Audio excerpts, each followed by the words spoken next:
Magandang araw po, welcome po sa aking channel, Noob9 TV.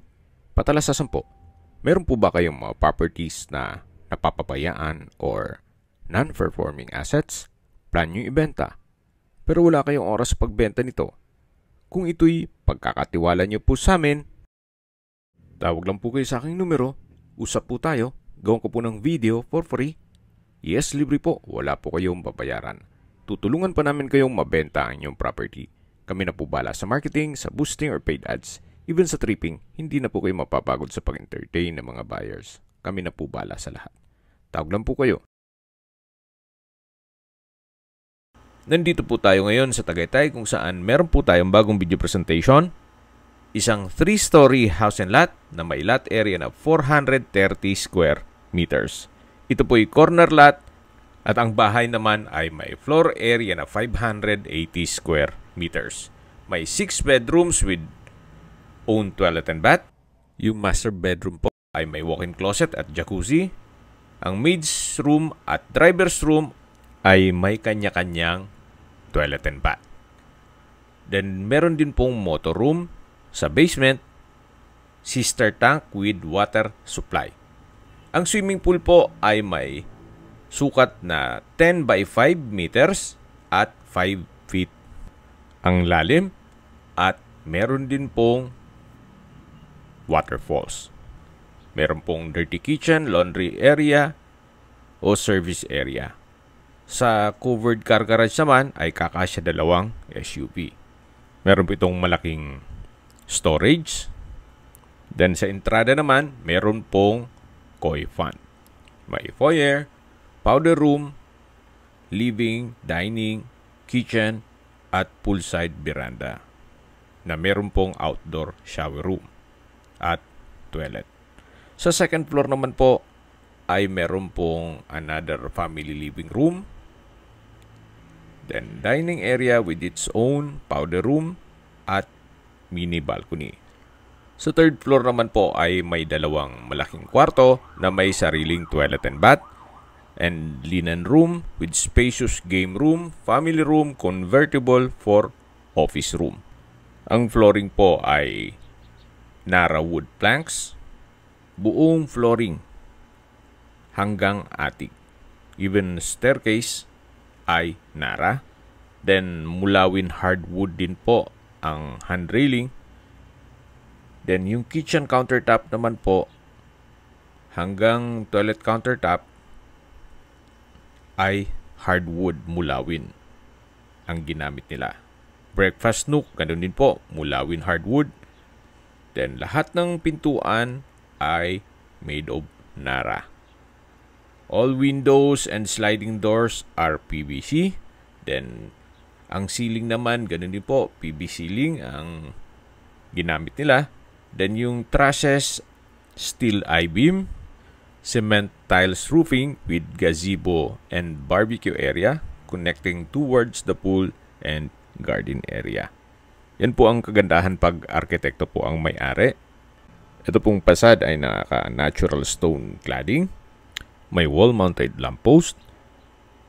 At dito sa kabilang side naman ay yung covered car garage na kung saan kakasya po ang dalawang sasakyan. Yan po yung main door at mamaya po pasok tayo dyan. Check po natin dito sa labas. Dito po ay parte po ito ng fish pond na kung saan meron pong maliit na bridge. So mula po dito hanggang dito sa kabilang side ang fish pond. So nakatago po mga isda kaya wala po tayong makita sa ngayon. Mula po dito, lilipat naman po tayo dito sa may poolside. Dito po sa side garden ay may sari-saring ornamental plants at ang buong 430 square meters ay nakabakod na po yan at mataas po ang concrete fence. Maisingit ko lang po, ito pong property ay nasa Barangay Road. Wala po ito sa loob ng subdivision. Kaya wala pong restrictions at wala po kayong monthly na homeowners association dues. Ito po ay nasa mataas na lugar. Ang estimated elevation above sea level ay 1,840.9 feet. Napakatahimik po ng lugar, sariwang hangin, at malamig po ang klima. Kaya napakaganda po nito para sa inyong retirement o bahay bakasyonan. Then kung gusto nyo man maging income generating, pwede nyo naman po itong ipasok sa Airbnb. Gawa ng meron namang swimming pool at meron pa pong 6 na kwarto. Then yung driver at maid's quarter, pwede pong gawing caretaker's room. So yan po, tunghayan nyo po itong napagandang property na last project ni architect. Yung mismong owner po. Meron lang pagbabago sa kanilang plano, kaya ibebenta na lang ito. Actually, silang mag-asawa na lang po ang nakatira dito. Kaya masyadong malaki na po para sa kanila. Although dream house po nila ito, pero kailangan i-let go na po. Ang distance, location at travel time pati presyo po dito ay pakiabangan na lang po sa dulong parte ng video. At yung asking price naman po nila is negotiable. So upon checking the property, pwede po tayong mag-counter offer sa asking price nila. At tungkol naman po sa mga furnishings o mga kagamitan sa loob ng bahay, yung mga built-in po, syempre, automatic na yung kasama.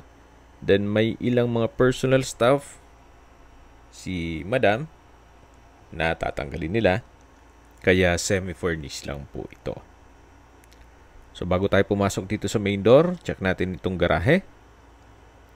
So malaki naman po siya, covered, then tile flooring. Then meron pong brickstone design, yung wall. Ito po yung steel gate.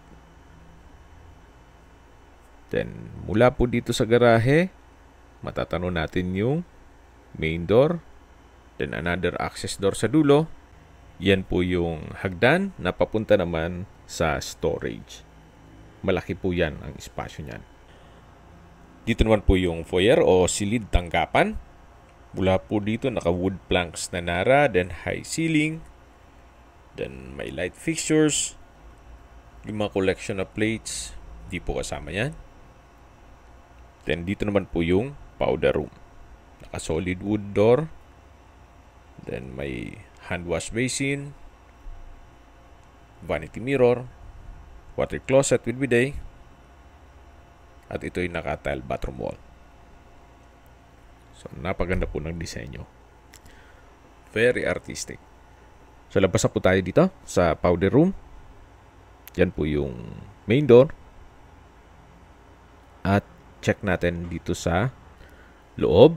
Pero bago natin i-check ang living area, ito po yung pintuan na access sa garahe na kung saan galing tayo dito kanina. So, napakalaki po ng espasyo nitong garahe. Okay, check na natin itong living area o salas. At welcome po dito sa bahay ni Madam at Architect. Tungkol sa furnishings, kung maibigan nyo naman po yan, pwede tayong makipag-negotiate. Then, meron din pong chandelier. Then, sa dulo po ay may owning type windows. Wood planks. Nara din po itong flooring. So, buong flooring po ay nara wood planks. At lipat na po tayo dito sa dining area. Nakakasya po ang 8-seater dining set. At dito naman po yung formal kitchen. Ang breakfast nook at kitchen countertops ay naka-solid wood. Then meron pong wall-mounted kitchen cabinet at storage ng kitchen utensils. So yan po yung double stainless sink with faucet, gas range, oven, then may kitchen window, at dito naman po yung service area at dirty kitchen. So upon tripping po, i-check natin yan. So tunghayin nyo po ulit itong formal kitchen bago tayo lumabas dito sa may living area. At tungkol naman po dito sa dining set, wala pong nabanggit sila kung isasama yan. Pero siguro, upon negotiation, kung gusto nyo, pwede nating i-negotiate yan.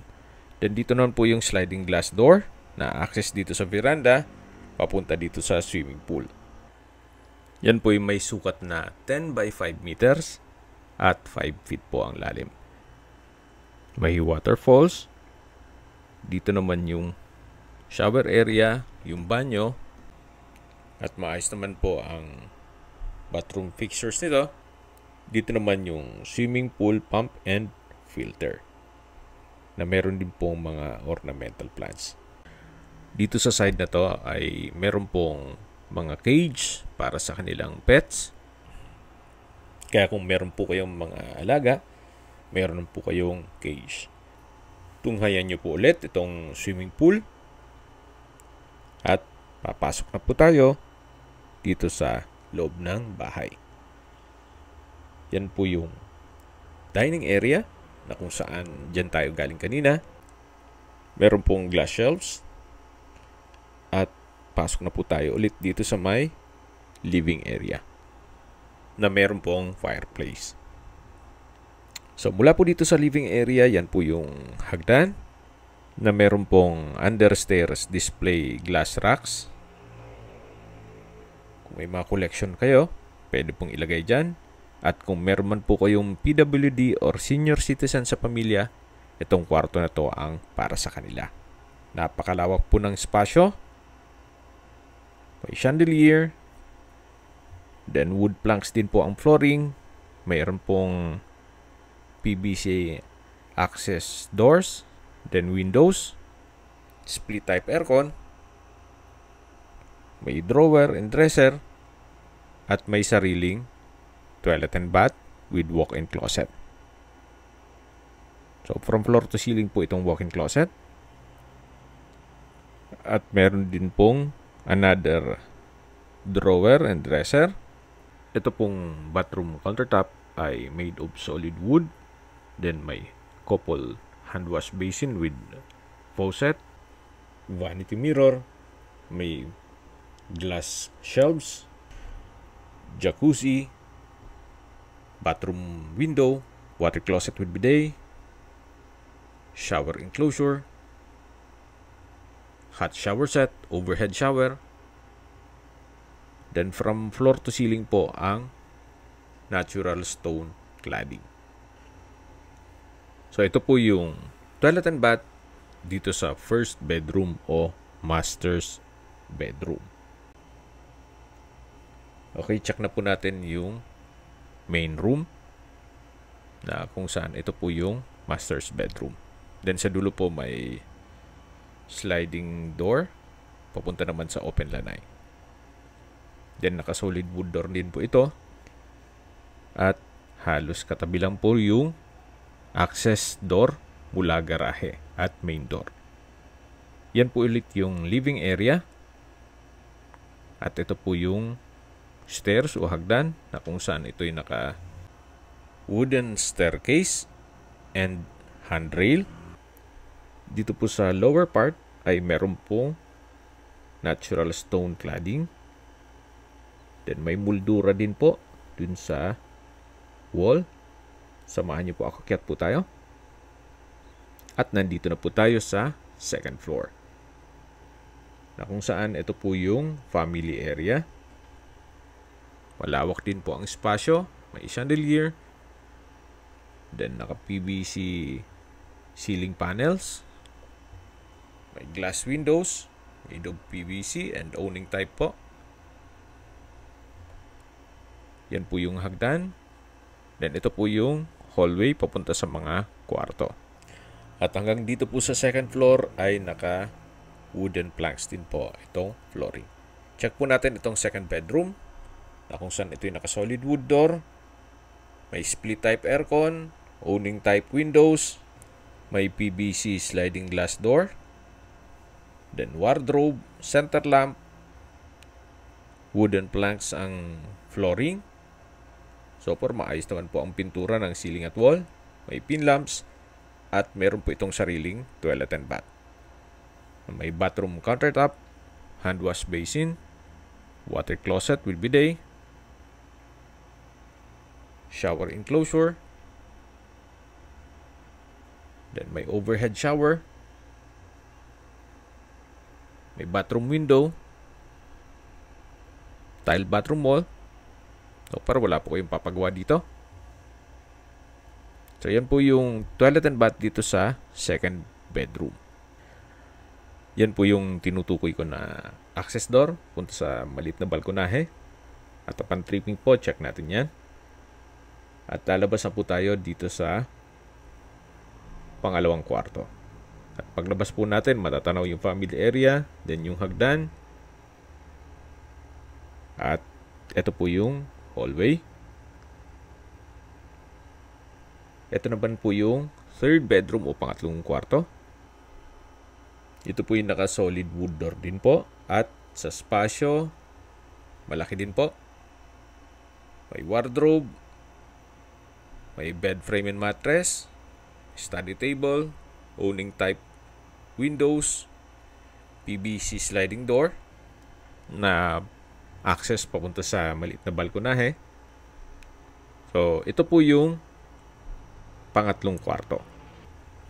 Okay, labas po tayo ulit dito sa may hallway. Then, check natin yung pang-apat na kwarto o fourth bedroom. Ito pong fourth bedroom ay ganun din po, naka-solid wood door. Then, sa spasyo, halos same size lang din po dun sa mga naunang kwarto.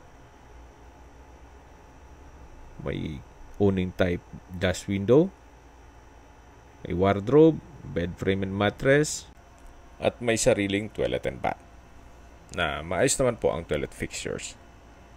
So labas po ulit tayo dito sa pang-apat na kwarto.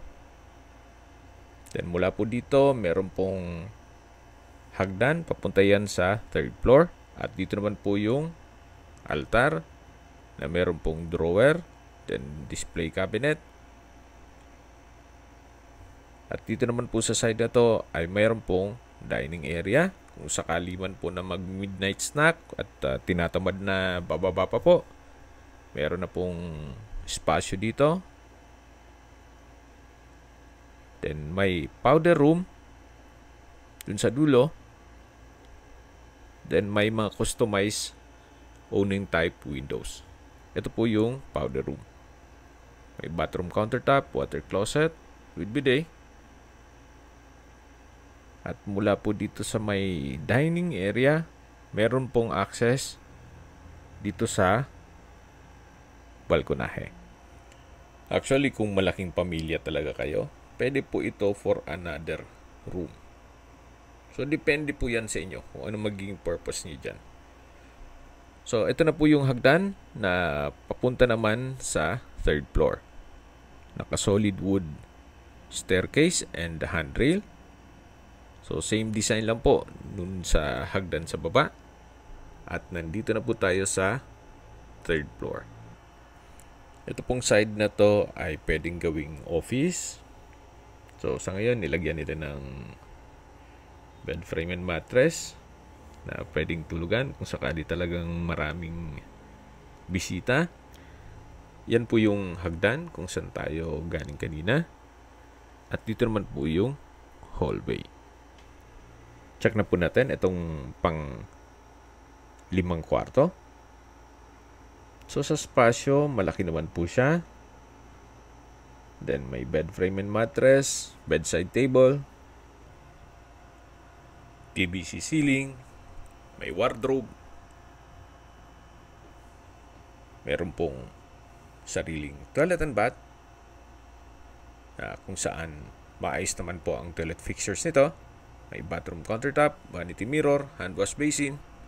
Halos same setup lang po ng mga nauna. Then may overhead shower at water closet with bidet. So ito po yung toilet and bath ng 5th bedroom. So labas po tayo para check natin yung pang-6 na kwarto. Ito pong pang-6 na kwarto ay naka-solid wood door din po ito. Napakalaki din po ng spasyo. May wardrobe, may bed frame and mattress, bedside table, customized glass windows, wood planks flooring, split type aircon, PVC ceiling panels, at mayroon pong sariling toilet and bath na may bathroom countertop, hand wash basin, vanity mirror, may water closet with bidet, shower enclosure, tile bathroom wall, overhead shower, at may hot shower set. So, ito po yung toilet and bath ng 6th bedroom. Yan po, tunghayin nyo po. Meron din po palang chandelier at drawer and dresser. Sa labas na po tayo. Dito po sa isang pintuan, ito po ay stock room. Actually, pwedeng another room na naman to eh. Pero may mga personal na gamit si owner, kaya hindi natin mapasok yan. So, ito po yung 3rd floor. At bababa na po tayo. So, sa mga nag-skip po ng video, summarize ko lang po. Ito pong property ay nandito po sa Tagaytay. May total lot area po ito na 430 square meters at ito'y corner lot. Tungkol naman sa dokumento nito, ito po'y titulado, buhay po ang may-ari, kaya wala po kayo maging problema sa documentation o sa transfer ng title. Ito pong buong bahay ay may usable floor area na 580 square meters. Meron po itong 6 na kwarto with own toilet and bath. Then, meron din pong maids at driver's quarter na may sariling toilet and bath. Ang garahe po nito ay kakasya ang 2 sakyan. Then, ang swimming pool naman po ay may 10 by 5 meters ang sukat at nakabakod na po buong property. Hindi po ito nasa loob ng subdivision, kaya wala po kayong babayaran na monthly dues at wala pong restrictions. Kaya kung sakali po na gusto nyo maging income generating itong property na to, pwede nyo pong ipasok sa Airbnb o staycation business. Sa distance, location at travel time portion na po tayo. So, mula po sa Tagaytay City Market, ang distance is 1.7 kilometers at ang travel time is 4 minutes. Mula naman po sa Picnic Grove, isa sa tourist spots dito sa Tagaytay, ang distance is 3.3 kilometers at ang travel time is 6 minutes. Mula naman po sa Tagaytay Rotonda, ang distance is 2.2 kilometers at ang travel time is 4 minutes. Kompleto na po doon gaya ng malls, hotels, restaurants, banks, schools, church, at hospital. At yan po yung like kong binabanggit sa inyo na dapat nyo i-consider sa paghanap ng property, yung meron pong malapit na hospital. Hindi ko naman po sinasabing sakitin kayo. Yan naman po for emergency purpose lang naman. Mula naman po sa Calac Silang Interchange, ang distance is 16.8 kilometers at ang travel time is 27 minutes. Kung manggagaling naman po sa Manila o sa airport, ang distance is 60.5 kilometers at ang travel time is 1 hour and 28 minutes. Sa presyo na po tayo. Mula po sa 35 million pesos, nag-markdown price na po si owner sa 28 million pesos net. Ibig pong sabihin, si buyer po ang sasagot sa lahat ng taxes at expenses with regard to documentation. Kung may mga katanungan po kayo, tawag lang po kayo sa aking numero. At sa mga kababayan naman natin na sa ibang bansa, meron po akong WhatsApp, Viber at Telegram. Same number lang po, 0917-316-3399. Sa mga nagtatanong po ng aming Facebook, meron po aming Facebook page na Nov9TV at Facebook Real Video. Meron din pong TikTok at Instagram. May ibang YouTube channel po kami, the Nov9TV channel, Nov9TV Listings, Nov9TV On The Spot, Nov9TV Updates, at Nov9TV House Rental. Sana po naibigyan nyo ang video presentation. Paki-like and subscribe na lang po sa aking channel para ma-update din po kayo sa aking future listings. Kung sakali po hanap nyo yung mas malaking sukat ng lupa, meron din po kami ibang listings na pwede nyong pagpilian. Huwag po kayong mag-atubiling tumawag sa amin. Then, let us know your budget para malaman namin kung anong property pwede naming ilog sa inyo. Sa lahat pong viewers, subscriber at nagtiwala po sa amin, salamat po sa suporta. Ingat po kayo lagi at yung pamilya. Maraming salamat po.